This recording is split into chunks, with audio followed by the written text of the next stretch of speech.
সাবধান হাসিবাদের দালালেরা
আমরা শান্তিপূর্ণ আন্দোলনের সাথে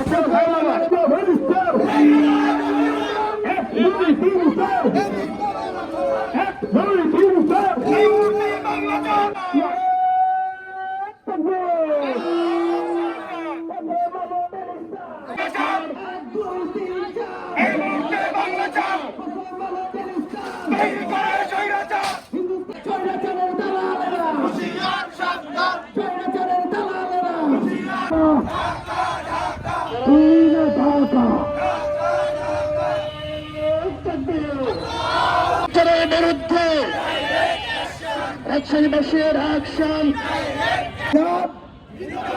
ইনকিলাব ইনকিলাব আমার অ্যাকশন তৌহিদি জনতার অ্যাকশন। এবং শুধু তাই নয়, আমরা বৈষম্য দূর করার জন্য এই জুলাই বিপ্লবের পরে এই বৈষম্য আমরা লক্ষ্য করতে পারি। এই উত্তরবঙ্গ বাংলাদেশের একটা ঐতিহ্য। আমরা কারা নির্যাতিত মজলুম লেখক এবং একজন অ্যাক্টিভিস্ট আমরা ফারাবী ভাইকে দেখতে পাই। সেই ফারাবী ভাই নাস্তিক ব্লগারদের বিরুদ্ধে কথা না বলে তিনি কলম যোদ্ধা ছিল। তিনি কলমের মাধ্যমে প্রতিবাদ করে গেছে। তাকে জঙ্গি নাটক সাজায়ে তাকে আজ 10টি বছর কারাগারে আবদ্ধ করে রাখা হয়েছে। অনবিলম্বে ফারাবী ভাই সহ যারা নির্যাতিত কারাবন্দী আলেম মজলুম মুসলিম সাধারণ জনতা রয়েছে তাদেরকে অনবিলম্বে মুক্তি দিতে হবে। যদি না দেয় আমরা উলামায়ে কেরামের নেতৃত্বে কঠোর থেকে কঠোর কর্মসূচি বাস্তবায়ন করবে ইনশাআল্লাহ।